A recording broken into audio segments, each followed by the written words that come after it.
For both of you, because we want to make sure my primes meet our small businesses, because the solicitations may include small business participation goals, right? So today you're going to hear from 10 county agencies, and we always have a guest agency that joins us, and today we have Broward Schools. Broward Schools spends billions of dollars annually as well. So you're going to be able to hear from their procurement team what projects they have coming up as well. So everything that we buy in Broward County comes to the Office of Economic and Small Business Development first for us to review and determine, do I have enough small businesses in my directory to assign a small business participation goal? So we're able to assign a goal of 25%, 30%, 35%, or for some of the smaller solicitations, if I have enough certified small businesses, I can reserve the complete solicitation for our small businesses. So we're really excited that all of you are here today, because we have some great information that we're going to be sharing with you. Our county administrator is a strong advocate for our small businesses as well, our business community, supporting our entrepreneurs. Monica Cepero. So we work under her leadership as well as the County Commission, to update our policies on a regular basis, to make sure that we're always finding opportunities to support all of you, to make sure that we're able to support our small businesses, to make sure we're able to support our Broward businesses in general. So we want to thank Monica. She may pop in later on. And our office, OESBD, many of you are already familiar with our office. We are an office that is small, but we have a lot of programming for many of you. We support small businesses from a concept or an idea. We have entrepreneurship programs for you, all the way until you're ready to scale. If you need access to capital, we're able to connect you to resources. If you're trying to understand the procurement process, we can provide that assistance in collaboration with our purchasing division, all the way until you're ready to start exporting goods, materials, and services to other parts of the world. We also have a technical assistance program for businesses that want to start doing international trade. So we want you to see our office as a resource to every single one of you. We want to work with you to support your business. Your small business, if you're a large company, we work with you because we schedule meet and greets. Sometimes we get calls from our larger companies. They want to do a meet and greet, and they want to invite our small businesses. So call us if you're one of those larger companies. We'll be glad to work with you to schedule a meet and greet. And our special guest for today, I mentioned we have Broward Schools today. They spend billions of dollars. He'll share the actual dollar figure with you today. But Broward Schools is unique in that they accept our Broward County certification. So if you get certified with Broward County, all you have to do is go to Broward Schools, just answer a few questions, and you are qualified and certified with Broward Schools. So that is another great benefit of the program. We work closely together with the Broward Schools team to make sure that we attend each other's events and that we expose all of you to contracting opportunities, not only with Broward County, but also with Broward Schools. And as you know, on a regular basis, we share information with all of you because we want you to grow beyond Broward County. We want you to have access to contracting opportunities with Broward Health, with Broward College, with our hospital systems, with other municipalities, et cetera. So you're gonna hear from all of that today. And I would like to introduce one of my directors that is here today, Trevor Fisher, our Public Works Director, if you can wave. Trevor, thank you for being here. Trevor has been with the county for many years in many agencies, the airport, Public Works, and he's a true advocate for our small businesses as well. So we want to thank him for stopping by. So again, I told you, 10 county agencies, you're going to hear from all of them, billions of dollars in contracting opportunities. So first we're going to start with Mr. McLeod from Broward Schools, and he's going to tell you a little bit about their program, what is it that they do, and a lot of contracting opportunities that they have coming up. Welcome. Thanks for having me. Thank you. Hello, everyone. My name is Tyree McLeod. I serve as the Strategic Sourcing Manager for Broward County Public Schools. I'm going to show you how to bid with BCPS. As Ms. Maribel mentioned, we do have reciprocity. So if you have your certification as a small business here in Broward County, we would love to have you. Your process will be a lot easier transitioning into the school board. My name is Tyree McLeod. This is just a quick overview. Florida A&M graduate, proud graduate of Nova Southeastern University, over 15 years in the public sector for education, as well as operations. Proud member of Omega Psi Phi, proud member of the local area, so I was 40 under 40 for MIA Legacy, that sort of thing. But this is about you all. So what does procurement do? So our department works in conjunction with our EDOC, our Economic Development Office. Our job is to manage the centralized bids that are solicited to the county so that we can get your business to support our district's initiatives. So in our department, we enforce the policies, we manage all of the competitive solicitations, and we take the items to the board so that those items can get approved and you can become awarded vendors. For our current thresholds, we have purchases under $5,000 that don't necessarily require you to go to the board for approval. So if you have a business and you do up to $5,000 worth of work, you don't have to really compete. You can do invoicing or have a smaller agreement. For $5,000 to $50,000, we execute the three quotes method for procurement, and those things that are over $50,000, we encourage you all to join in on our competitive solicitations, and that's where we're here. And I'll show you how to find those things. Okay, so know and be known. So these are the typical types of solicitations you will find on our website. More than likely, you're going to see an RFP or an ITB, as many of you know. There are a few invitation to bids. There are some FQs. We are big on RFIs now because we want to make informed decisions. So we do request a lot of information so that we can eventually move, hopefully, to competitive solicitations. ITNs are intent to negotiate. We invite you to a table to negotiate your terms. And those of you who are familiar with those terms, I hope this resonates well. Those of you who are new to the market of being an entrepreneur, these are acronyms that you really want to master. So just keep that in mind. Stay connected with your small business development team so that these will become second nature to you. So to register with BCPS, you're going to go onto our school board site. You're going to register through our Ariba sourcing. If you're already registered with BCPS, you're going to go into the seller.ariba.com. I do have a QR code for you so that you don't have to try and type all of that in. So this is a screenshot of our vendor registration portal. In this portal, we collect all of the information that is necessary for you to register, okay? This is the supplier side, which is separate from our small business management team. On this one, this is where you're going to get access to our vendor management portal. There's another component, Demand Star, Raise your hand if you know what Demand Star, if you've been in Demand Star. Very good, fantastic. And if you aren't one that raised your hand, just talk to the person that did.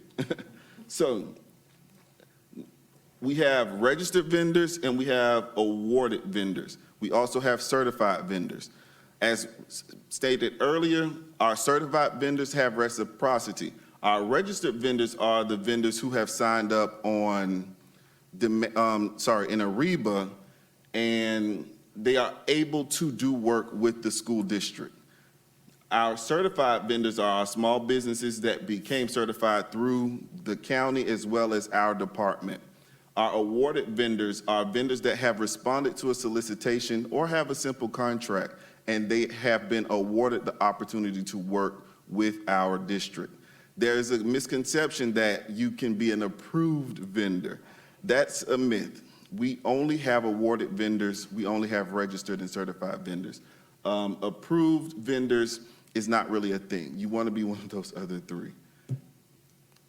So for bid opportunities, we use Demand Star as our primary source for posting our solicitations. We use,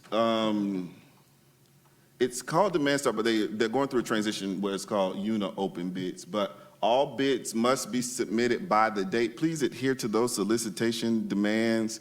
If it's specifying something, you want to be as detailed as you possibly can.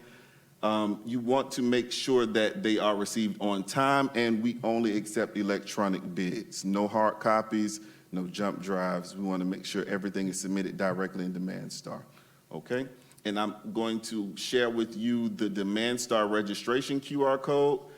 Right now, we currently have a lot of construction bids posted. We have a lot of maintenance around the district posted. So in here, you'll see tree trimming, you'll see some of our health insurance initiatives. Once you register, go ahead and sort through and see which one works for you. We don't have a rolling basis in terms of posting. There, some things just pop up, but usually by 5 o'clock that day, okay? And on to the Economic Development Opportunities and Compliance Department. This is the department that supports you, small businesses. We empower local businesses. We want you to grow with Broward County Public Schools, so you have a mentoring opportunity here where we are committed to serving our emerging, small, veteran, minority, and women-owned businesses. And the policy that's guided this department is 3320 that you all may research. And we're here it's on the school board site. And these are the types of certification for emerging business enterprises. It's all in the presentation. So you'll receive this so that you can know the breakdown. And I also have a contact form so that you all may directly submit your information to the school, to this department, and they will communicate additional information to you all. All right, thank you. Thank you. And yes, we are going to be sharing the slides with all of you. So in a couple of weeks, please expect to receive the slides. This program is being recorded as well, so you will be able to see it on our YouTube channel. So for those of you that were not able to, people that were not able to join today, definitely will be a great resource. We'll have that available on our website. The program is being recorded. Hope you're listening. You heard, you got a lot of resources, a lot of QR codes that you're going to receive by email, so you don't have to worry about taking notes. But really important to understand the process, what procurement system they're using, right? And the additional resources they have to assist you and your business. They have technical assistance, just like our office, and they're able to help you understand the procurement process, how to bid, and provide additional technical assistance with their certification, with procurement, et cetera. So thank you, Mr. McLeod, for sharing information with us. And next, we're going to start now with our county agencies. And I mentioned to you, oh, perfect timing, Monica, come on in, and Sandy. So Monica Cepero, our county administrator, welcome. Monica, you can join us on the podium. And you don't know who that is, right? I'm not going to make it go. Mr. Sandy Someone's crashing the party here. Yes. So, thank you, Maribel. So, I hate to have my back to anybody, so my apologies, but I wanted to welcome you all and address you all, and I know every year I try to come in and share some welcoming words with you about how you can do business with the county.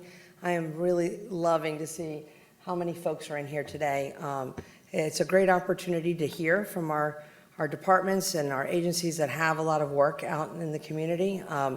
We have a lot of projects, a lot of meaningful projects that are happening throughout the county, and that they're starting now. October was today, 8th, so we're 7 days into the fiscal year, which means all those newly appropriated and approved projects are on the books and ready to go. So a lot of great opportunities.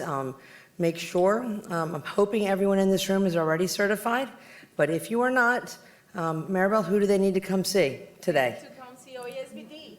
All right, so, and she'll give you some contact information after this meeting or during the meeting to make sure that you guys all have the right individual to reach out to. But again, you guys have the wealth of knowledge behind me, and they're going to share a lot of really great opportunities and some programs that we've been working on, some of them for a very long time, and some more new projects that are really meaningful and will have an impact. It's really great to see, and I hope there's a lot of new faces as well in the group, because we like to, share the work wide and large, so that we can get a lot more diversification of all the businesses in our community to have an opportunity to do business with the county and make a meaningful impact in our community. So you're in very great, capable hands with Maribel leading this group. You saw the person that walked in and crashed the party, Sandy. Sandy sat in the seat for a couple of minutes, and but I welcome. Hey, Newton. I welcome. He just poked his head around somebody else, a friend of the county's. Wanted to make sure Sandy got to come in, and obviously the importance of this activity and this session for county administration and certainly for the county commission. You have the full support of the commission and of my office, and then it's obviously translated to Maribel and to the team that we have behind us. So I want to thank all of you guys for being here today and sharing a lot of the really important information. If you have questions, make sure you follow up. That will give you contact information for all the folks around this dais today, so that you can reach out with additional questions, and certainly with Maribel and her team. So welcome, and thank you again for your interest and continued support of Broward County. Thank you. Thank you, Monica. Thank you. Thank you for stopping by. Remember, I told you, 100% committed to supporting all of you, our business community, 100% committed to supporting our local small businesses, our certification program, and everything that we do in collaboration with all the county agencies. Monica is responsible for managing over 60 agencies, over 7,500 employees, and all of those agencies are also in support of our local small business program and everything that we do through the procurement process. So thank you to Monica and Sandy for stopping by. So I told you you're going to see a lot of county agencies today. Check this out. We have 9 of them today, and we're going to start with ETS, with our IT department, and we have Phyllis King. Phyllis. Thank you, Maribel. Good afternoon, everybody. That was a sorry afternoon. Come on now. I hope we have everybody's attention, and I want to welcome you all to this session today. I'm going to talk to you all about enterprise technology services. And last year when I presented at this session, I presented with our Chief Information Officer, Dominic DeLullo. This year he can't be with us, and I want to apologize for his absence, but I am going to do the best I can to make sure that I provide you with as much of his strategic priorities and an organizational overview of what Enterprise Technology Services does and what we offer. I want to also provide you all a little bit later with some tips and techniques as I present today, which is what I did last year, and it led to a lot of questions, and I think that they were very informative questions, and you all were able to get the information that you needed. Show of hands, how many of you are already registered in BPRO? Okay. If you have not registered in BPRO and you're a small business, I highly recommend that you do that so that you can get the notifications from that system when solicitations are available here in Broward County. So, as a brief organizational overview, Enterprise Technology Services, we're responsible for supporting about 70 lines of business across the county. That includes the infrastructure, critical functions, and evolving landscape. We have 5 core business areas within Enterprise Technology Services. That includes application services, which is the softwares that we support. Also project management services, so along those 70 lines of agencies that we support, we work with them to identify and implement their major software initiatives that come along. And that's not only internal, but that's also public-facing software initiatives. Also, we have our financial services division, which is ERP, which is where I work as a part of, and that enterprise resource planning, I know I used an acronym there. Enterprise resource planning is our financials, our HR, our payroll, our procurement section of the system when we go out and we do buying. Say you get a PO from us, that system is what's issuing that purchase order. Also, our IT business services, we have that group who supports desktop functions. So if any users in the county need assistance, we provide a self-help ticketing system that helps them along the way. So if you come into our websites from external, how many of you know Broward.org? You've been on that site, show of hands. Okay, if you ain't been on that site, you got a problem. You need to go to Broward.org and learn about the different agencies. That's your go-to place to go and find out what's available here in the county. And then, of course, we support infrastructure, so we have an infrastructure services group. Now, I want to talk to you all about Broward.org. That is key. I was a business owner here in Broward County for 23 years. I was a small business. I had my certification. I worked with large construction projects, and I also did IT implementation here in Broward County. I became an employee 11 years ago, and I still highly recommend that people do your homework and learn to do business with Broward County. One of the things I'm saying, the reason I'm saying that, is you want to look at the budget. The budget that we have out there, there are 2 books. There's one called a capital budget, and there's one called an operating budget. So you all go to Office of Management and Budget's website, and you look at those documents. That capital budget is going to tell you what's coming in the future. It's going to also have appropriations for what's current. That gives you an idea of where the money is and where the opportunities lie. So please review the budget. For ETS, Enterprise Technology Services, for FY26, this snapshot I took in September. It was before the budget was approved, but we did get an appropriation of $4.2 million for our capital programs for this year for infrastructure programs. And we have a budget of 4.1 for our agency technology programs. Okay? One other thing, I'm so pro-technology. On the procurement website, broward.org/purchasing, when you go there, broward.org/purchasing, if you're writing it down, if you're typing it in your cell phone, there's a procurement dashboard there now that is a gold mine of information. That procurement dashboard gives you an idea, and it breaks the spending all the way down to the penny of what we've spent last fiscal year. It gives you an idea of what contracts are out there, what contracts are coming up for renewal. It gives you an idea to go ahead and look into that so that you can keep an eye out on BPRO for solicitation opportunities. And last but not least, I want to tell you all, and I'm going to say it ad nauseum, over and over and over again, The question that came about last year, the one that I got the most, I must have got 75 people ask me the same question. How do I know a goal exists on a contract? B-Pro was new then. And by the show of hands that I saw, a lot of you have not registered with B-Pro, so it's going to be new to you.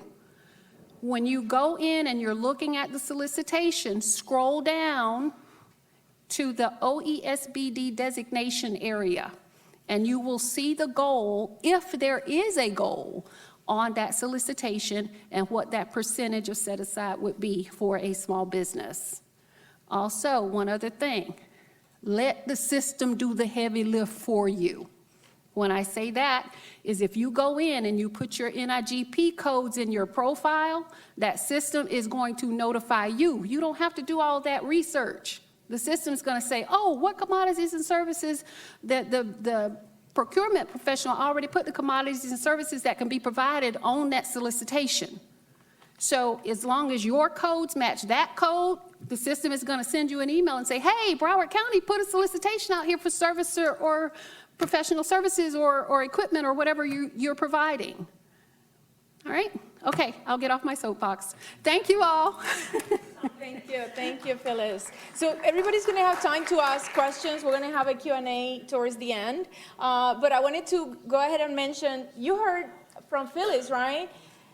You're going to hear today from contracting opportunities from all the agencies we have here. However, you can always go to the budget. It's published on our website, and you'll be able to see the additional allocations of funding for other projects, for other agencies. We have 60 county agencies, right?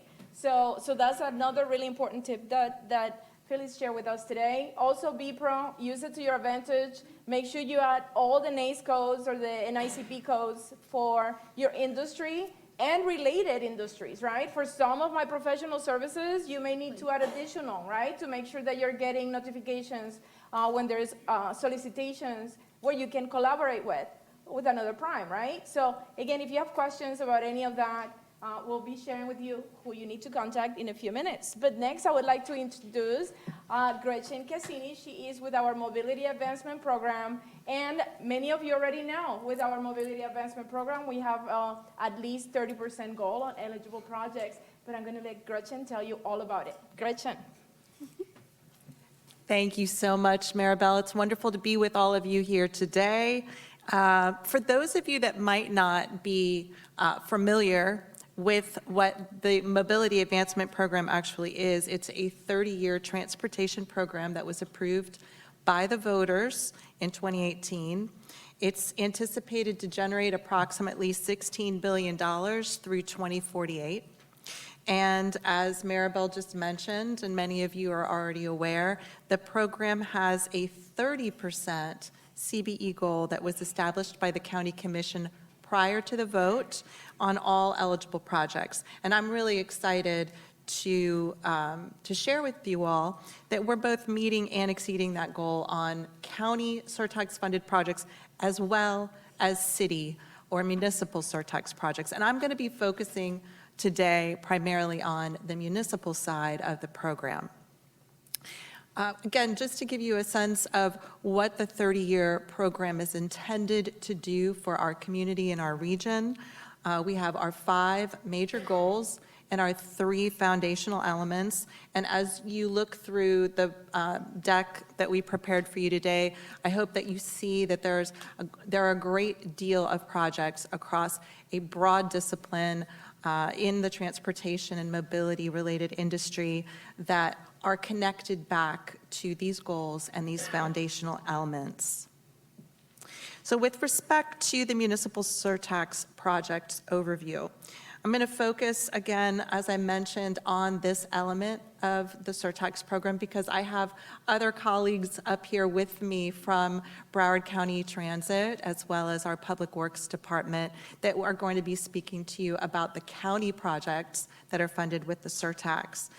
Broward County has 30 different municipalities that participate in the Mobility Advancement Program, and as I mentioned, they have a very broad cross-section. They have capital projects, which are new larger projects in most instances. They also receive surtax funding to do rehabilitation and maintenance types of projects. That could be on roads, that could be on bridges, that might be even on the sidewalk. You're going to see all those main categories are outlined in the 5th bullet here on this particular slide. And between 2026, our current fiscal year that we just entered, and 2030, we have $200 million worth of municipal projects that are currently programmed, and we expect that each year there will be tens of millions of dollars more that will be programmed into the municipal surtax program. So contracting opportunity, oops, sorry about that. There we go. So just like a county project, municipalities have to submit their scope of work for every project that's going to be funded with the surtax, and their solicitation documents include the CBE goals that are assigned, if any. Again, it depends on the project, it depends on the value of the project, and of course, capacity in the particular industry. I'm going to get into some of the details about specific city projects in the next couple slides. So for those of you that are interested and want to take pictures, feel free. But if you see a project or projects that you're interested in, remember, the cities that participate in the transportation surtax program are responsible for their own procurements. So you have to register with each individual municipality if you want notifications and you want to be able to participate. The CBE goal, if there is one, is going to be listed in those solicitation documents. So this is the first of 2 slides that are focusing on just fiscal year 2026 municipal projects in design and construction phases that are capital in nature. And as you can see, there's a broad range from, on this particular slide, a little over 700,000 to as much, oh, did I? No, I'm good. To, $4 million. And then here on this particular slide, I want to draw your attention to the 3rd row. This is the largest project in the municipal portfolio. This is a project that's actually a collaboration between Miramar and Pembroke Pines, but the city of Miramar is taking the lead. And there's $50 million of construction that's been programmed so far. There'll be another $10 million potentially programmed in future years for this project, and it is expected to start moving into design in the next 12 months. So now we're in the rehabilitation and maintenance projects. The R&M is the way that we refer to it. That's our acronym for it. Those projects are currently capped at $3 million each, and this list and what's coming up on the next slide doesn't even take into consideration all of the projects that we are receiving right now because the fiscal year just started from all of the eligible participating municipalities. Additional rehabilitation and maintenance projects that will be programmed into fiscal year 2026 and start to be added to our website. So as you can see here, sorry about that. We do have a large number of projects, over $200 million, as I mentioned, probably going to get closer to $300 million as we move through the 5-year plan. And I am happy to take any questions that you all might have at the end. Thank you again for being here and for those of you who are participating and helping us meet our goal. Thank you, Gretchen. Thank you. And you heard Gretchen, right? Many of those projects have small business participation goal, at least 30%. You can go to the MAP website to see a lot of information related to projects that have been completed, projects that are coming, approvals as part of the oversight board, et cetera. They have an excellent website with some great resources. So definitely encourage you to check out their website. And at the end of today's program, we're going to share a future workshop that's coming up in November. That's going to be a workshop focused exclusively on MAP projects. So stay tuned for more information on that. Thank you, Gretchen. And next, we have our Parks and Recreation Division is going to share with us, Nadine is going to share with us upcoming opportunities with our Parks and Recreation Division. Nadine, welcome. Thank you. Good afternoon, everyone. It's good to be back here again this year. And I'm glad that Phyllis started us off by reminding you to go to the county website to see the budgets.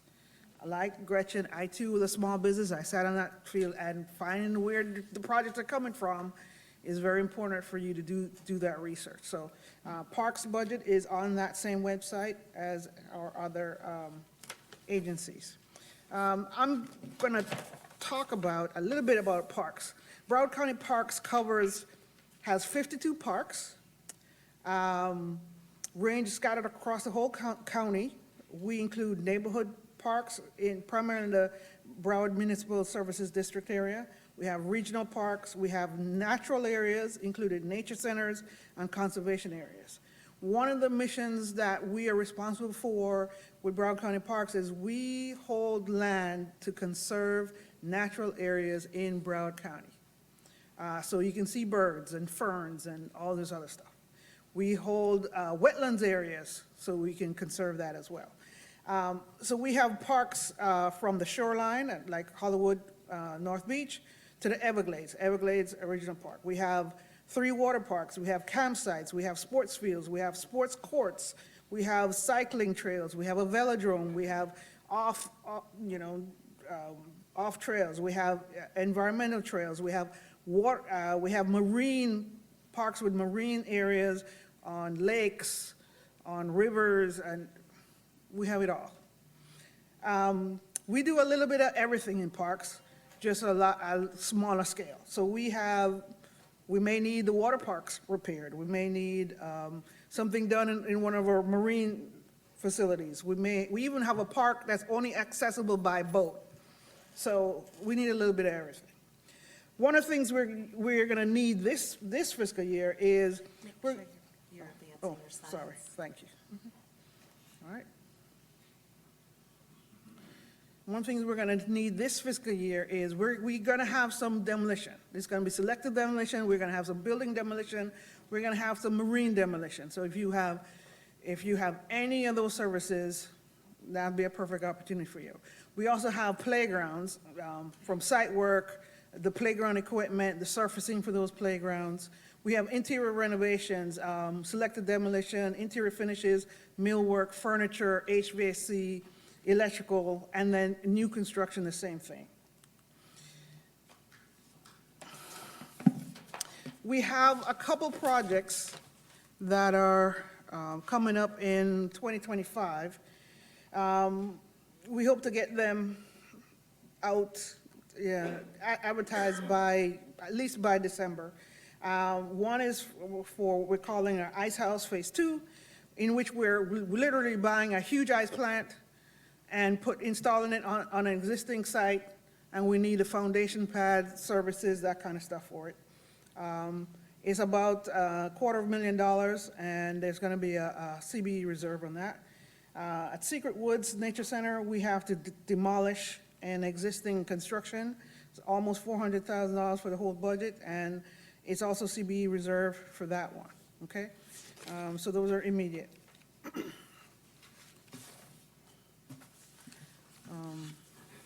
For 2026, we're anticipating at least 4 projects. We have 3 playgrounds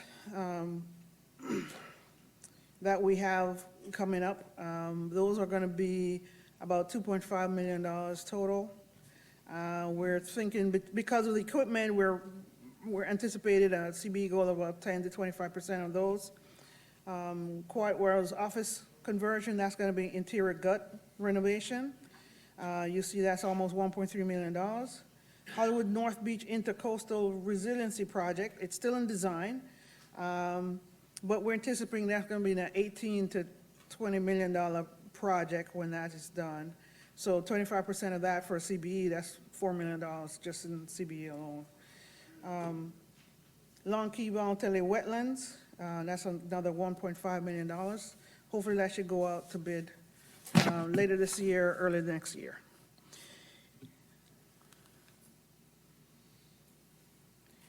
For my professional services, in engineering services, design services team, there is an existing continuing term civil engineering services solicitation that's in BPRO right now that closes October 15th. If you are not already on a team, I suggest you pick up your phone and start calling, okay? We also have a unique solicitation we have, which is a continuing term construction services contract that we hope to get out to bid later on this year.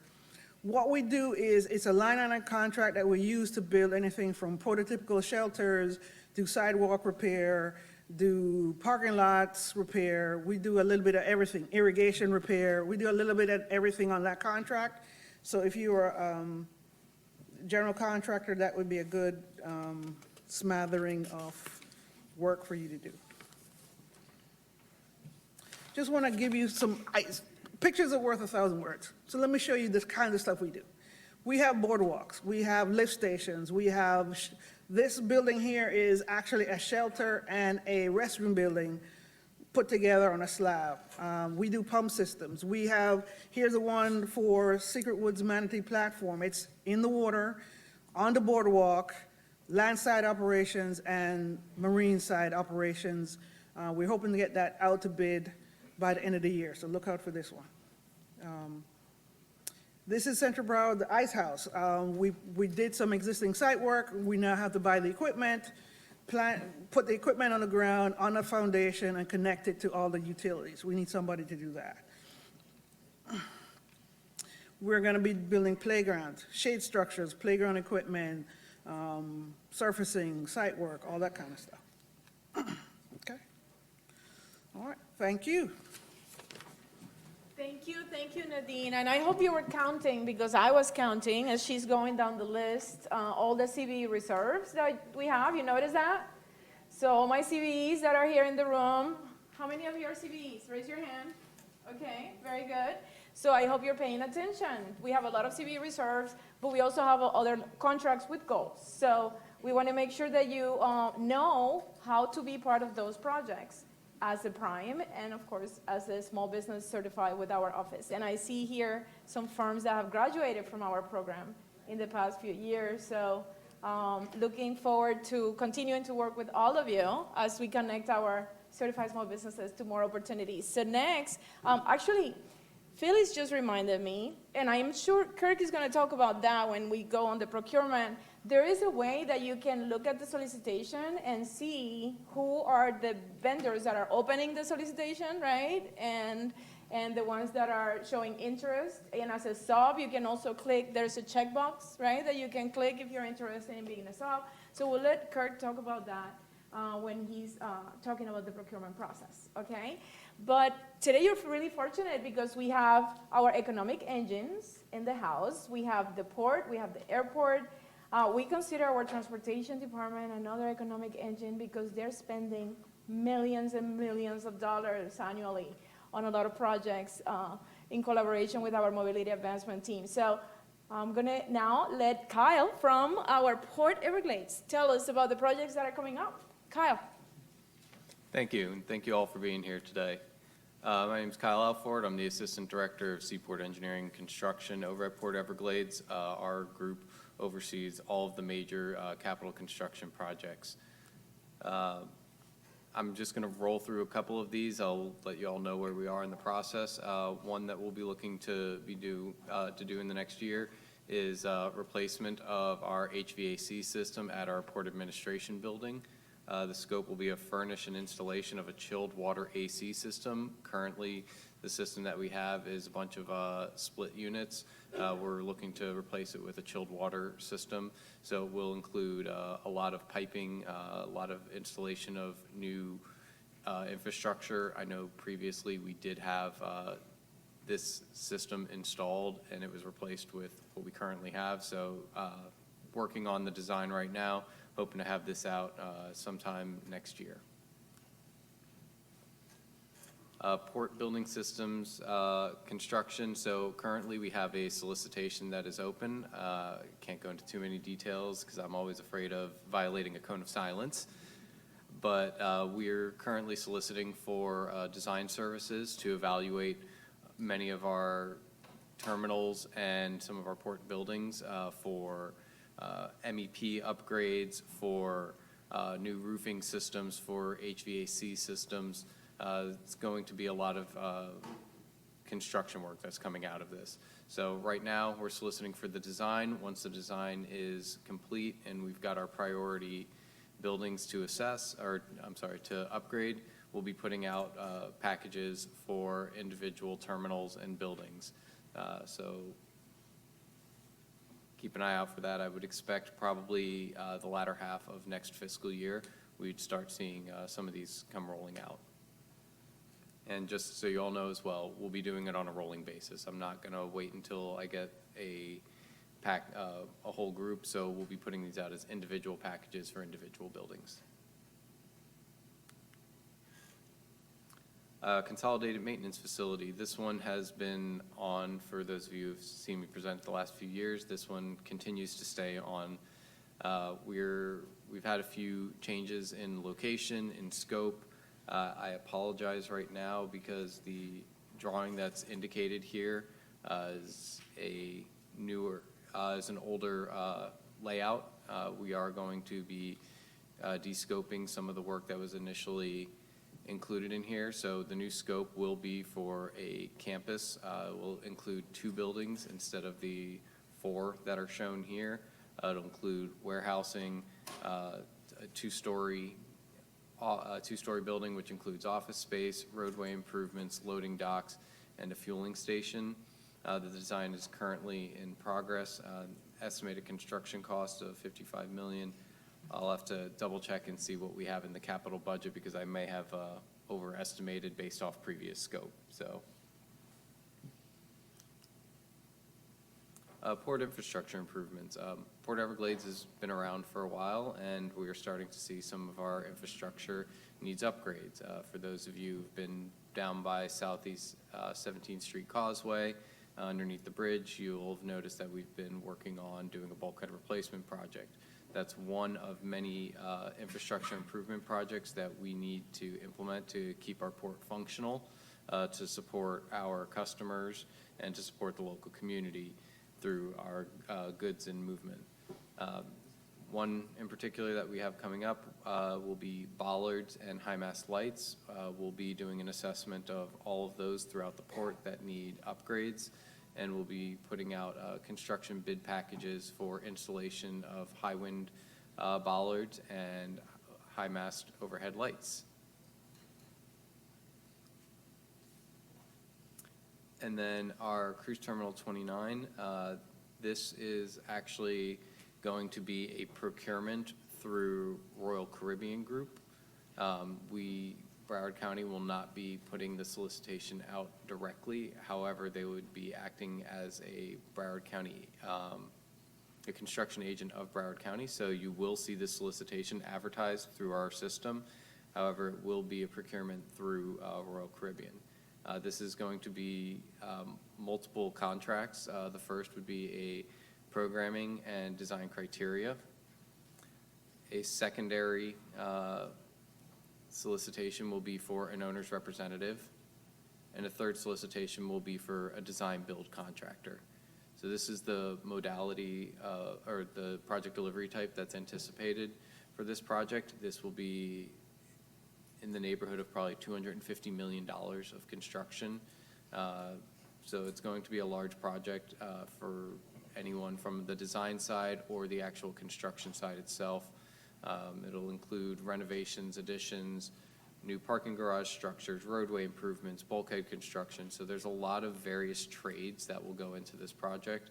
We're currently in negotiations trying to finalize the terms with Royal Caribbean, and I expect that this solicitation should be out for the programming and design criteria by the end of the year.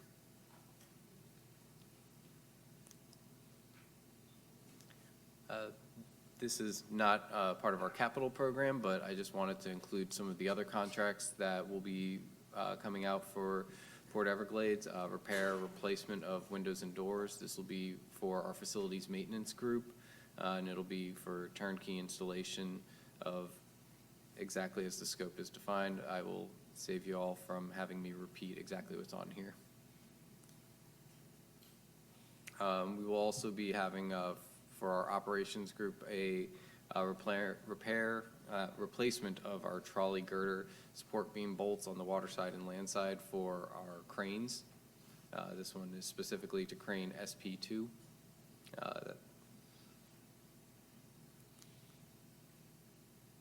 And just to look ahead, when I originally made these slides, I didn't have as many projects by the time I had the final product, so I threw in a couple extras.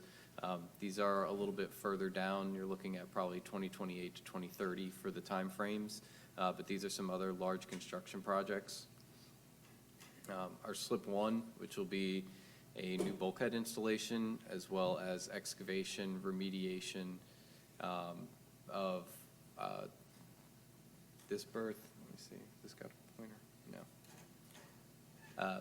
The blue hatched area will be excavated and replaced with a new bulkhead. This is going to be through a managing general contractor.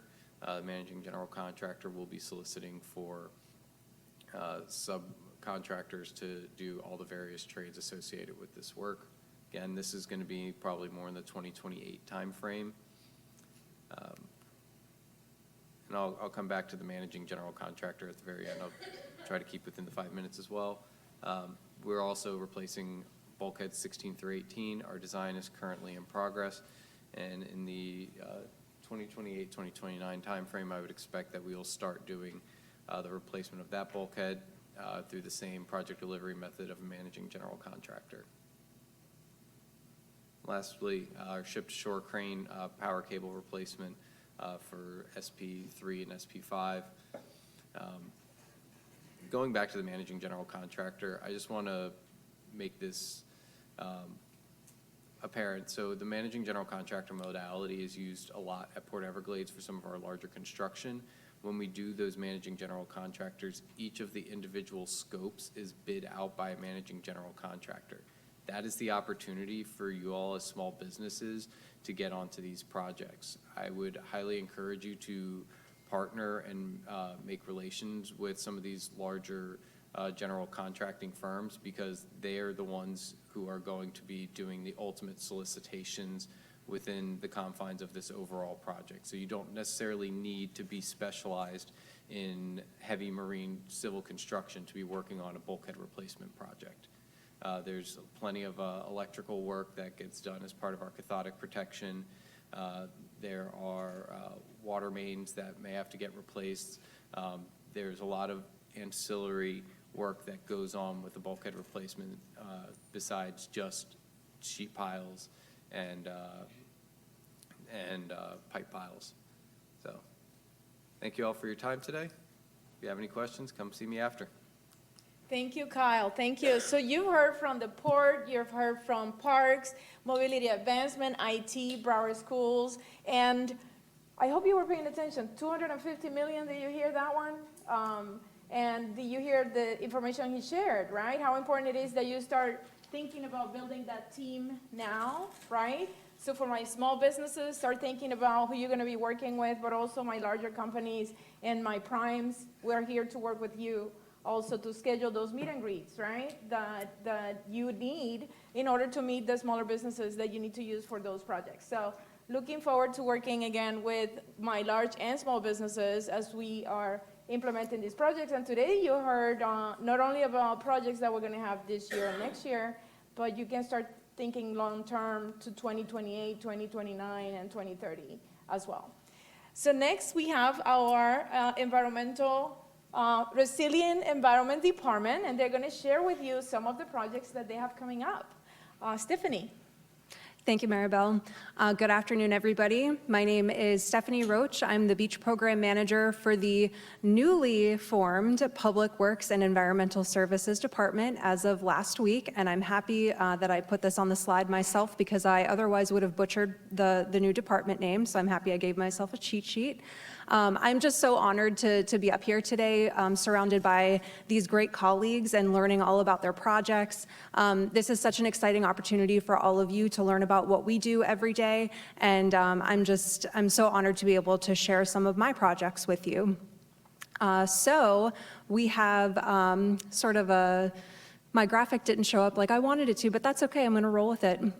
So as we've been moving through my colleagues here, we've been moving closer and closer to the beach, which is where my heart and soul is. I love what I do every day, and I'm so excited to share with you that our long-awaited sand bypass project is finally getting underway after over 30 years of planning and design and permitting.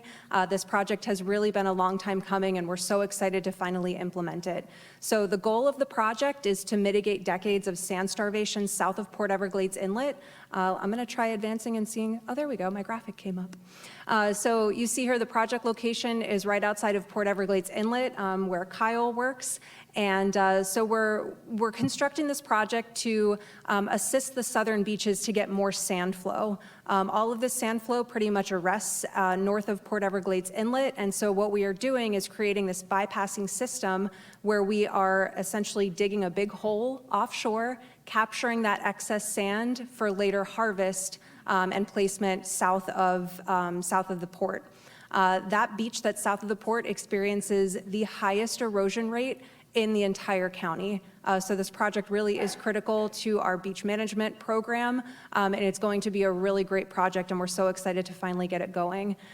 So we're providing that sustainable and high-quality source of sand for placement south of the inlet. This is going to reduce our reliance on large-scale and costly truck haul projects. So like I said, we're so excited to get this project underway. So I did speak about this project last year, but I have some new developments since we're getting closer to project implementation. The first phase of the project is construction of that sand trap. That portion of the contract is already contracted, but there are other elements that are yet to be contracted, and one of them is improvements to our north jetty. So we are going to be raising and tightening the existing jetty, which you can see in the green shaded area there. We'll have a rock staging area available for the contractor to store some of their materials on the beach. This project is waterside access only, so lots of opportunities for some construction work here. We're also going to be bidding, as part of this project, a North Jetty extension. So we'll be extending the North Jetty to help facilitate that sand flow into our newly constructed sand trap. So this is a very critical part of this entire project. So we're looking for a great contractor to come on board for this project. So I'm so pleased to say that the project will be advertised very soon, as my friends from purchasing have shared with me. So do register in BPro, do keep your eye out for this project because it is coming soon. So a couple of things to note about this specific work element for the sand bypass project. We have very specific work windows to work around the dredging activities that will be going on simultaneously. Like I said, waterside access only for this project.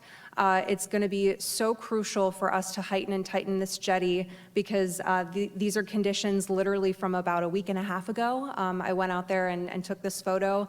And the rocks are just so porous right now, allowing sediment to flow through into the port, which the port does not really like sediment coming into their inlet. So it's going to be so crucial for us to tighten and heighten this jetty so that we have better control of the sand flowing in the area. We are also going to be advertising very soon a boulder reef construction project. This is in one of my favorite areas, in the water. So we'll be constructing a nearshore area of about 3.7 net acres of reef and 0.3 acres of offshore reef as part of this project. We'll be looking to deploy 4 to 6 foot limestone boulders in this project area. And a very important thing to note is that it is a sensitive area near a lot of natural existing reef. So we really need a great contractor who is familiar with that offshore area and is willing to work around in those sensitive areas to avoid impacts to our natural reef ecosystem, including my friends the stingrays and the sea turtles and the reefs that we have out there. But this is going to be a really exciting project too. Also coming very soon, so again, keep your eye out in BPro for this one. So just to give you, for those of you who are visual like me, this is an aerial map of where the boulder reef construction project areas will be offshore. So you can see that our nearshore area is that tiny little red outlined area on the left side of your screen, just offshore of Lauderdale by the Sea. And then the offshore area is a little bit further south offshore of Fort Lauderdale. So we're going to be looking for a marine contractor for this work. And again, it's coming very soon. So that's all I have to share with you today. Thank you all so much for joining us today, and I'll be happy to answer questions at the end. Thank you, Stephanie. You see the diversity, right, of all the things that we buy, all the contracting opportunities, all the different type of projects that we have in Broward County. So we have opportunities for many of our businesses. In addition to that, some of the projects are very specialized, and we have small businesses that have experience in some of those really specialized industries as well. So looking, again, forward to sharing more information with all of you. All of you, for those of you that joined us a few minutes after we started, please know that this meeting is being recorded, and all the information is going to be shared with all of you, the slides, and the video recording is going to be on our YouTube channel. Next, we would like to welcome one of our economic engines as well, our Transportation Department, Broward County, BCT. Corey was not able to be with us today because she had another conflict, but she's another one of our directors that is a champion for supporting our business community and our small businesses. So I would like to welcome Dayal. Welcome. Hi, good afternoon, everybody. I'm Abhishek Dayal. I'm the Chief Infrastructure Officer with Broward County Transit. First of all, I'm really excited to see so many people here. And in fact, a lot of people, a few of them standing here in the back, so that just shows the level of interest and the excitement in all the opportunities that the county has to offer. And transportation is not far behind at all. And I was telling Mirabelle that, I'm not sure if I can squeeze in all the opportunities that transportation has in 5 minutes or under. So I'll do my best on what we are working on. So as some of you might know, or maybe the whole room knows, about the Premium Mobility Program that the Board of County Commissioners approved back in 2023. That calls for over 200 miles of premium high-capacity transit network, and that includes commuter rail, light rail transit, bus rapid transit, high-frequency bus network. So if you're a transit geek like me, you get to work on all of these different types of modes and essentially check things off on your resume on the different projects. So not only those, there are several support facilities that will help with these projects, whether it's park and rides, or several of the multimodal transit facilities, some of our bus stops, as well as some of our express services. Those are all part of the Primo network that we are working on, and we certainly need help from the consultants, the contractors, the vendors on this program. So I'll go through some of the projects that are moving forward, and we're looking to actively solicit some procurements, starting with the Commuter Rail South project. This is a project that's been going on for several years. We've been working with Miami-Dade County to extend the commuter rail 10.5 miles north into our county, with 3 stations in Hollywood, Fort Lauderdale Airport, as well as the city of Fort Lauderdale. We are looking to enter the second step of our FTA, or Federal Transit Administration's capital investment grant program, to seek their funding into the engineering phase. Recently, we completed the risk assessment with Federal Transit Administration folks. We are looking to do a design-build procurement for this project.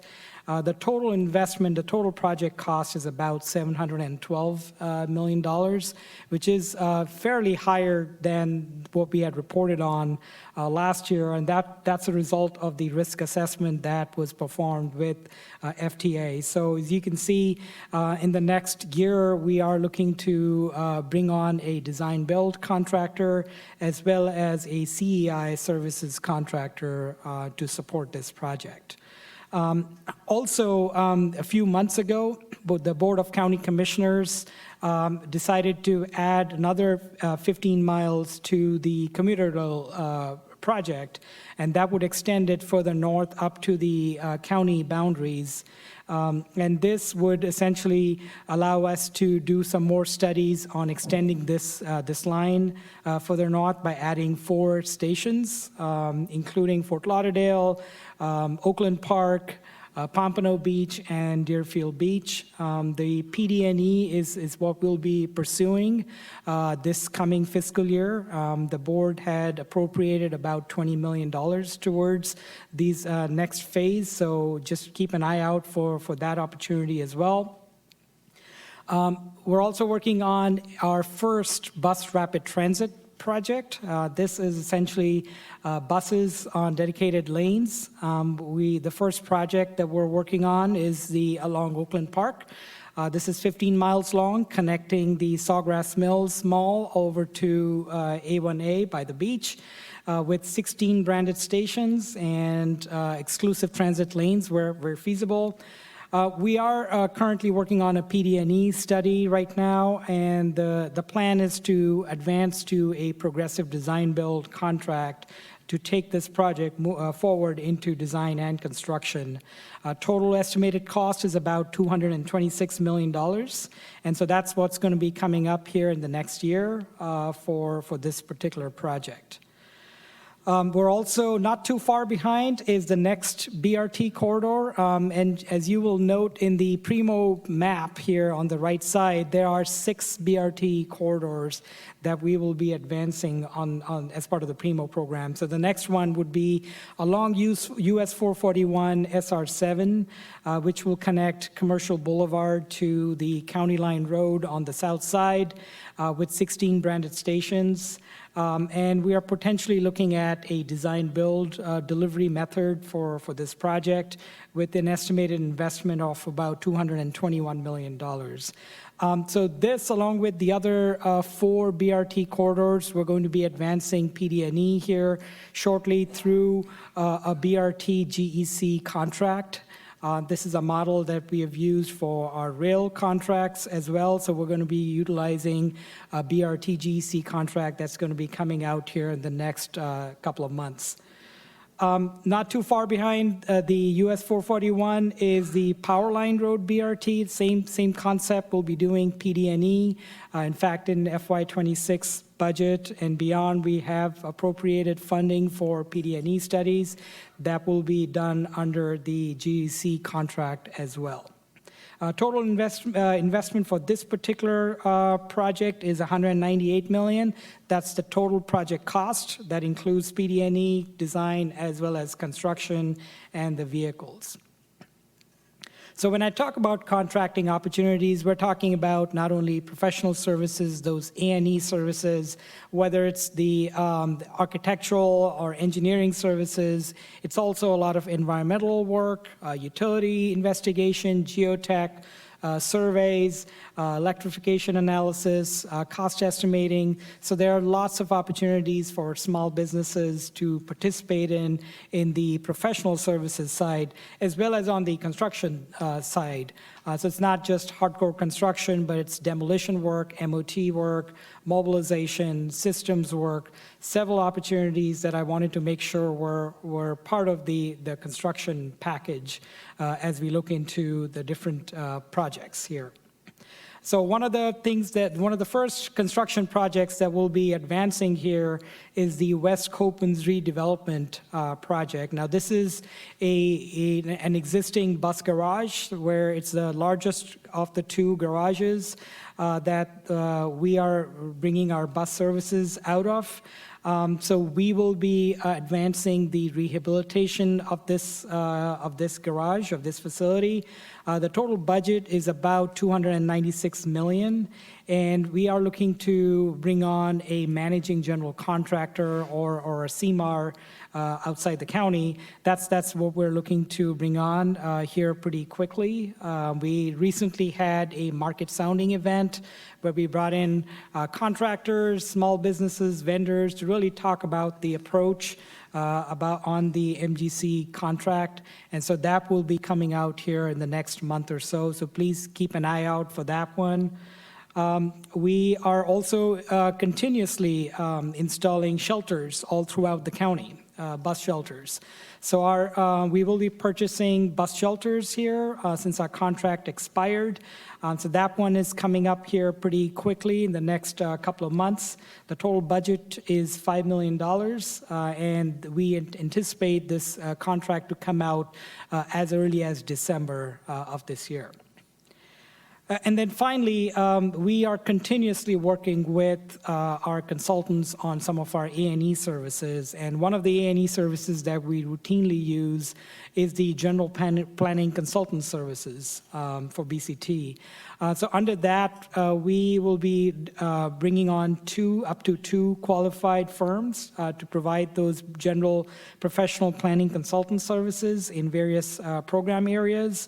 And those will support multiple divisions, not only the service planning division, but also operations, capital delivery and infrastructure, maintenance, customer experience, safety, as well as external affairs and communication.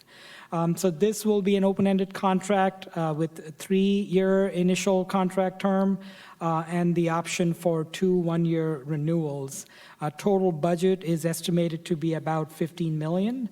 And we do anticipate the advertisement to go out in the first quarter of next year. I also wanted to include or make sure you are aware of our Industry Day that's going to be coming up in a couple of weeks in this very location. So please be familiar with this location. I hope to see many of you, if not all of you, in a couple of weeks.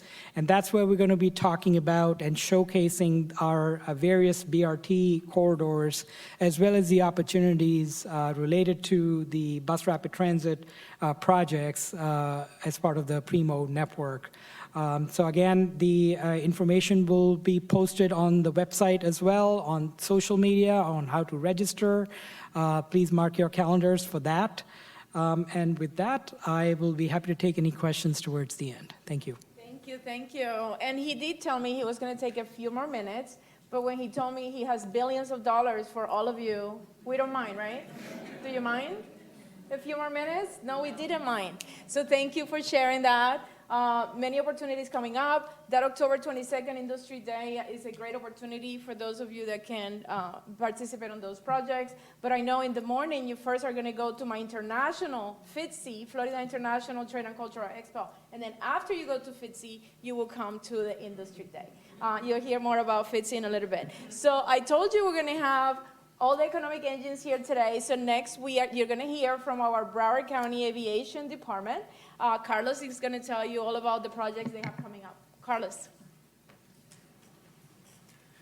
Good afternoon, everyone, and thank you very much, Maribel, for inviting us this year to present today with our colleagues from different departments all the opportunities that we have at Broward County, land of opportunities, I like to call it. And thank you all for coming here. That shows your interest in our opportunity for contractors and also for engineers and architectural firms. And I would like to share with you some of the ones that we have at the airport. FLL, BCAT, Broward County Aviation Department, operates 2 airports, the FLL Fort Lauderdale International Airport, where we have more than 30 million passengers every year, and we continue growing. We also manage the North Perry Airport at the city of Pembroke Pines. But let's go and let's talk directly about the opportunities that we have. And I have several examples here that could be of your interest. For example, for our airports, safety and security are paramount. So some of our projects are related to security. We have the runway 10R28L. This is our south runway that was expanded in 2014. We are going to install several cameras, several systems to ensure that our safety is important for us.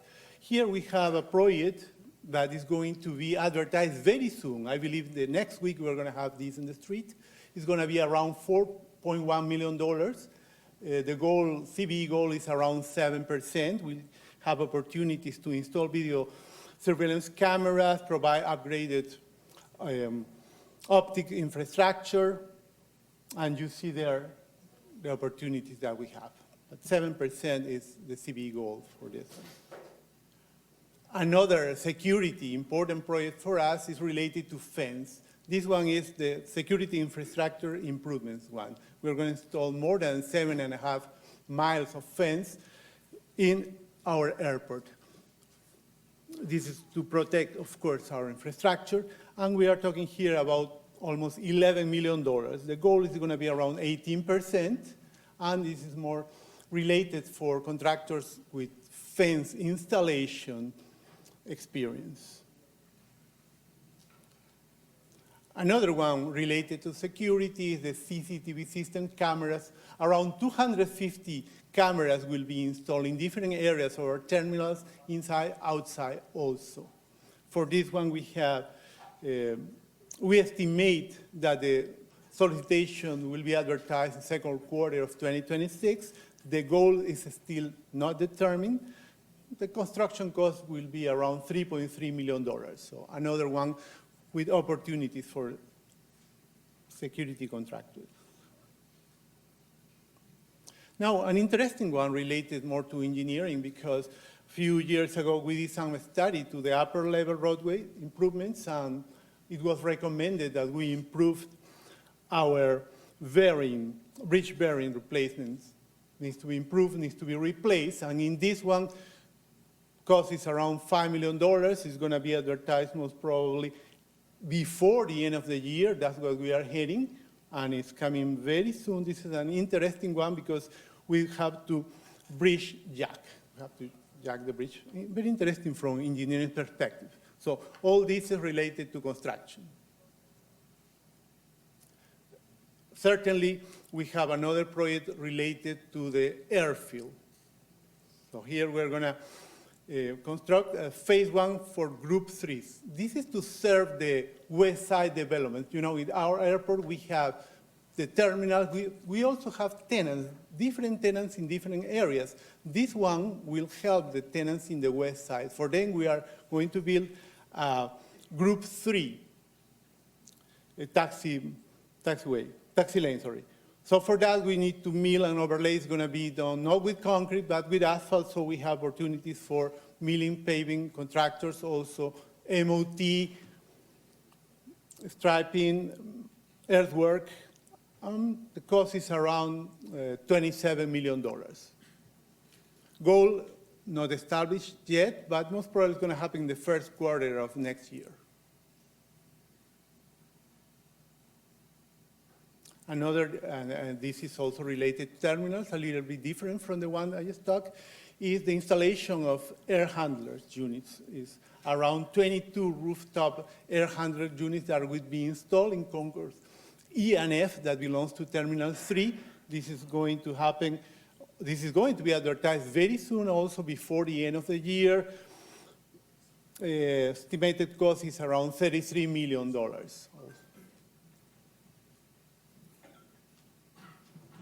Master plan implementation. This is a big one. And we also going to have our industry day coming in November. In the last 10 years at BCAS, we have spent more than $2.5 billion more. We continue investing, so I'm pretty sure that 5 years from today, you probably will not recognize our airport. We're going to have an automated people mover, intermodal center, and different enabling projects. But stay tuned. Mid-November, we're going to have our industry day.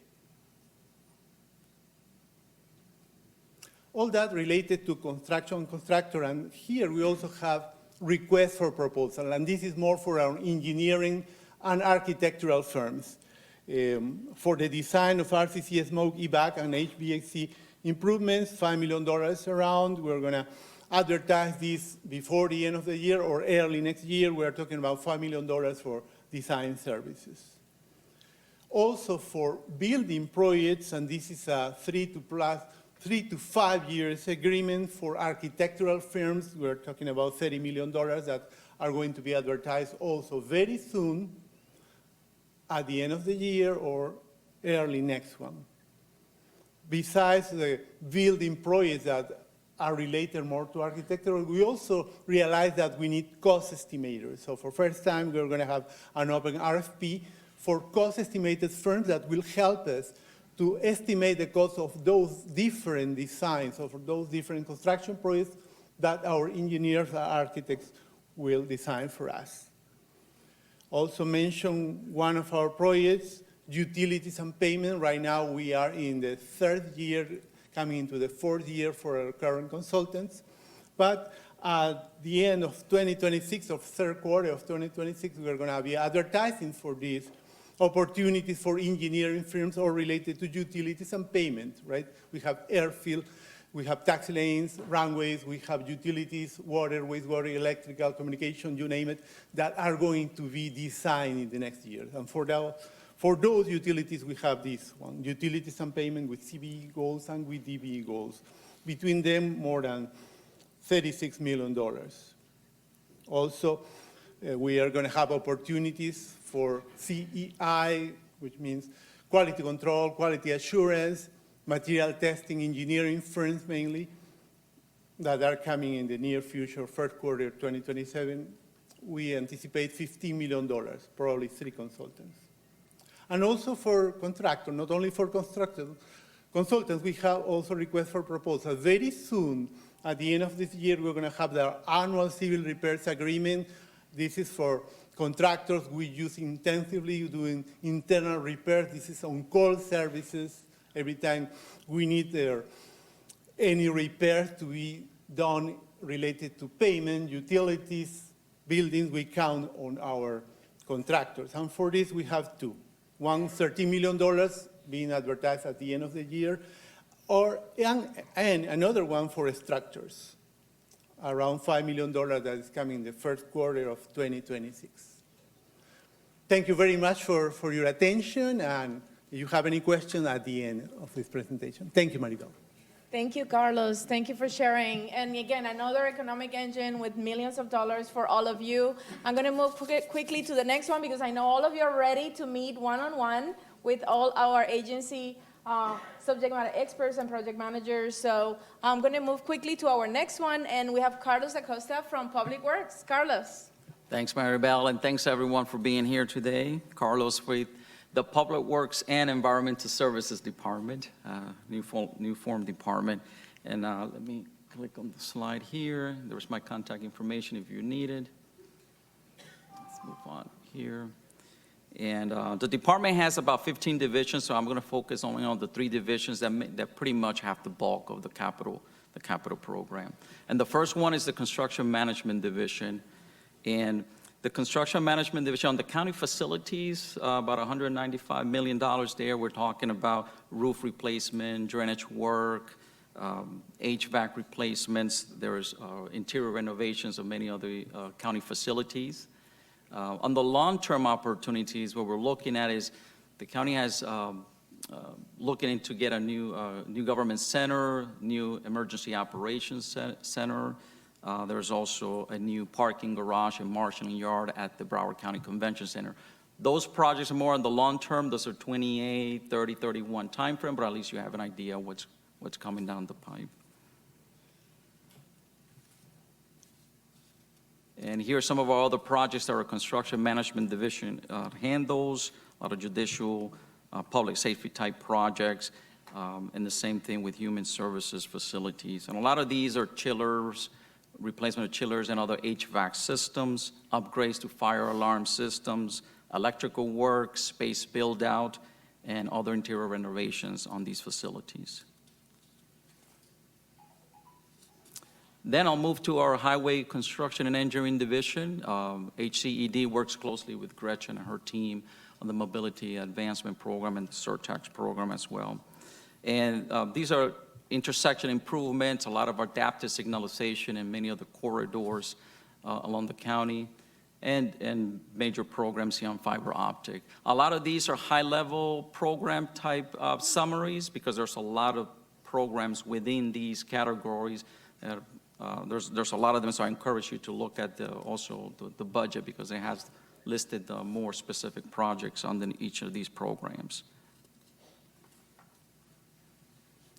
The Highway Construction Engineering Division also works with the MASTOM conversion program, a lot of school zone improvements, flashing beacons and making other improvements in school zones.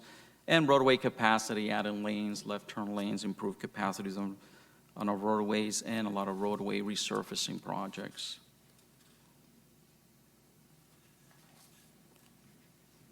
And lastly, our water and wastewater services. The next 3 slides cover many other programs that they're doing. A lot of these, like the 3C water improvements, these are just replacement of water mains. The one of the number 3 there, in the North County Reclaim, that's to do installation of, new installation of reclaimed water lines, that's up in the north, I think it's the city of Lighthouse Point. And then the UACs it's a bigger program to replace sewer and water lines, force mains, gravity lines, a lot of lining involved in there as well, a lot of rehab.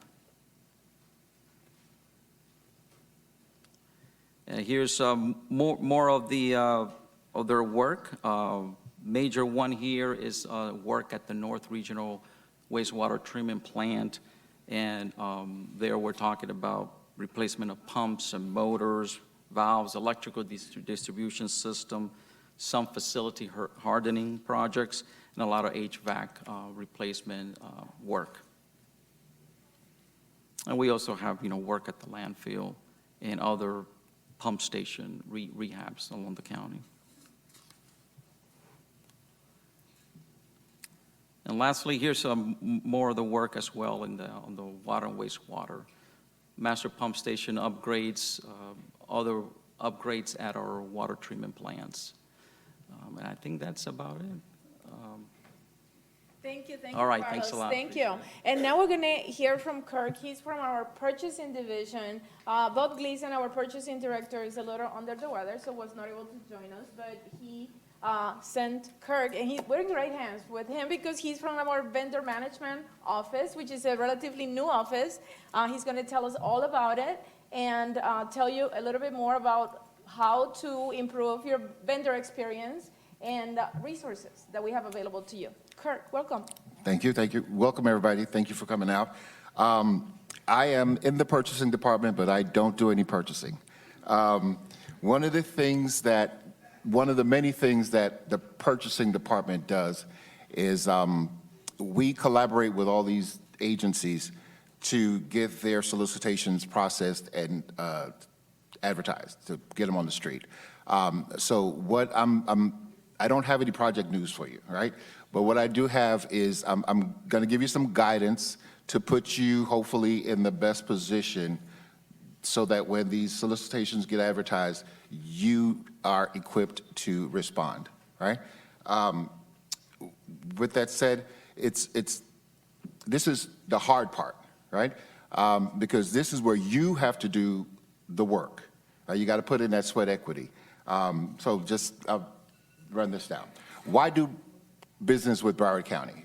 There's some obvious reasons, right? You're going to make some money. You're going to make a living. But some of the reasons are there are over 60 agencies in the county, so that's a large and very diverse market, right? The county is financially stable, so there's reliability in getting paid. There are local business incentives in your SBEs, your CBEs, and your DBEs, right? But one of the reasons I think is important is your community impact. The goods and services that you provide have a lasting impact on the infrastructure for your community. One of the things when I was actively purchasing, when I would have my kids come to my job and they would ask me, what do I do? And I would say, I purchase everything. And they're like what? I was like, the chair you're sitting on, the paper you're using, the pen, the paper clips, the building, the furniture, everything, I do that, I purchase that, and that would always bring a sense of pride to me, right? So I would think that for you guys, when you're driving around and you see buildings and street signs and things like that, that you sold to the county, that it would bring some, sense of pride to you. So how do you do business with the county? First and foremost, you have to register in BPRO. I saw a lot of hands go up earlier that were registered, good for you. But for the folks that aren't registered, or if you're not sure if you're registered or not, because, come see us at the purchasing table outside in the hallway. In registering, they're going to ask you, it's real simple, should take a couple of minutes, but you'll be asked for your commodity codes. Those commodity codes are what's going to link your business to the solicitations that your agencies are putting out. And my advice to you is that you be as general as possible. If you're a painter, everything that comes up with paint, you better check it, right? Because when the solicitation comes out, you have the benefit of saying, no, I can't do that. But if you don't have it checked, you'll never get that solicitation, right? So be as general and generic as possible when you choose your commodity codes. That's my one bit of advice there. Familiarize yourself with the county codes, the ordinances, and their procedures. Kyle mentioned earlier cone of silence. He didn't want to get, afoul of the cone of silence. If you're not familiar with that, the cone of silence is basically once a solicitation gets advertised, your ability to communicate around that, what do you have to do and all that, is very regulated. So that's one thing that you have to familiarize yourself with. Know your rights as well as your responsibilities as a vendor. Right? Review your project documents. You have to know your bond and insurance requirements, what documents are required, what are just optional. Know the terms and conditions of your contracts. A lot of issues that I come across with vendors and with the county is that some folks are signing contracts and they're not really up to speed on what those terms and conditions mean for them. So that's something that is incumbent on you to know.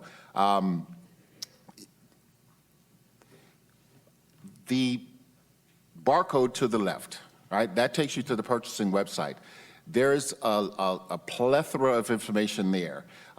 You can find the county codes, you frequently ask questions. Registering step-by-step process is there, and that barcode will take you there. One of the things that barcode does is give you some more resources, right? It gives you access to a lot of resources.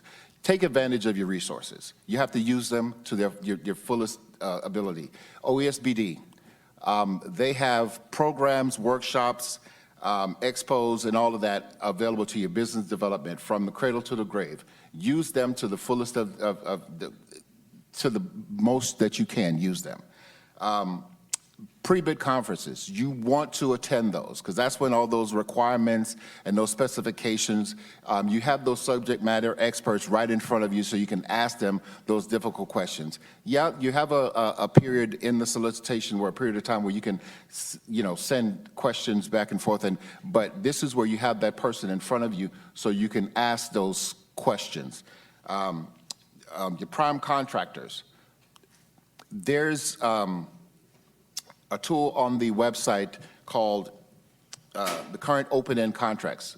That basically, you can look at it, you can see all the contracts that are awarded, you can see who got the award, how much they bid, and all that information is there so you can help you with your research on how you package your bid on a solicitation maybe, all right? So those are things that you can use. Networking, you're in a room filled with like-minded people, right? A lot of these folks may not be in your industry or they might be your competition, but they've had the same journey that you've had. Some of them might be ahead of you. You may be able to get some good advice or collaborate on business later on, right? I know that the majority of folks here are small businesses, but there got to be some primes in here, right? One thing about your prime contractors, when you're on that website, there's a video that shows you how to do business with the county, and it goes step by step, every single step from registering to submitting your bids, and it's all spread out. One of the things it shows you how to respond to that solicitation. A part of the solicitation, I think Maribel alluded to this earlier, is a portion of it, you can see who requested information for that solicitation, and it's all public information. So what I would advise, you see who's asking for information, you reach out to them. Yeah, you may not be successful there, but if you get yourself on their radar, hey, my name is Kirk and this is my business. In the future, you may need, for a set aside or a goal, you may need a small business and this is what I do, right? Get on their radar. There's also a way on there to check if you're interested in being a subcontractor for that solicitation, right? So some of these primes have relationships and some don't with small businesses where if they're either responding to a solicitation and there's a goal, they need a small business to fulfill that goal. If you're on the solicitation checked off as a prospective subcontractor, you may get a call, right? Research. You can research your past awards to see who's winning the bids and how they won their bids. You know, it's all public information and it's there. Use your resources. Phyllis, the procurement dashboard, that cannot be understated, the value of that. It's still in its infancy, but you can use it to do some analysis because it tells you who's buying what from who and how much they paid for it. All right? So that's everything you would need to know, right? If you're not registered, like I said, or if you're not sure, come see us at the table. Jermaine is outside at the purchasing table. Thank you so much. Good luck. My contact information is, is there. You're going to get the slide. If you have questions, if you're stuck, email me and I can point you in the right direction. Thank you and good luck. Thank you so much. Thank you, Kurt.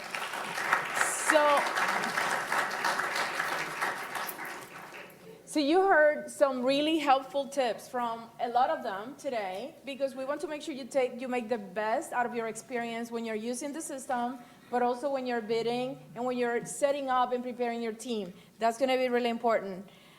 We want for you to stay connected with our office. If you scan this QR code, you'll be able to get our information. Our Business Assistance Weekly goes out every Wednesday night with really helpful information about upcoming events, upcoming solicitations from mobility advancement, all of the 60 agencies, solicitations with goals as well. So please take advantage of these resources, upcoming events, and more. Follow us on social media. Remember FITSI, October 22nd, you're going to FITSI first, and after that, you're going to go to the Industry Day from Broward County Transit. So FITSI, October 22nd and 23rd at the Broward County Convention Center, completely free to attend. It's a great event for you to network, meet other businesses. 42% of businesses that attend FITSI are local and regional businesses. So we want to make sure that you have that opportunity to connect with potential clients. And we have secured opportunities from local businesses that started exporting services and products to other parts of the world by attending FITSI. So we hope to see you there. Another upcoming event, we want to invite you to our Kaufman graduation. Remember I mentioned earlier, we help businesses from a concept or an idea all the way to exporting to other parts of the world. Our entrepreneurship program is graduating. We have our graduation coming up, so we would like to invite you to the graduation as well. And we have the Mobility Advancement Program contracting opportunities coming up as well on November 5th at DC West at the Government Center in Plantation. We will be sharing with you additional contracting opportunities as part of Mobility Advancement Program. We hope to see you there. And this is this is the first time we announced this, but the Office of Economic and Small Business Development is going to go live with a new business management system late January. And what is that going to do? That's going to have our certification applications, our certification renewals, everything related to submitting for my primes, submitting your MURs, your monthly utilization reports. Everything is going to be automated. So basically from PeopleSoft, when you get paid, it's going to be an automated email that you're going to get to confirm payments. And then an automated email is going to go to my small businesses for them to confirm payment as well. So we're eliminating a lot of the manual data entry as part of this process. So stay tuned for more information as it relates to our new business management system that's going to go live late January. But we're going to do some training in November, and then we're going to do additional training sessions in January as well. So you'll get more information from our office. And now is the part that you were waiting for. Please help me thank all our speakers today, right? They were amazing. Thank you. Thank you for your time. Now is your opportunity to network and meet every single one of them. I hope you brought your business cards, your capability statements. Make sure you meet each other as well, business to business opportunities as well. Thank you for being here. Please contact our office. We're here to assist you every step of the way. So hope you can contact us as well, and it's your time to network. Come on to the front.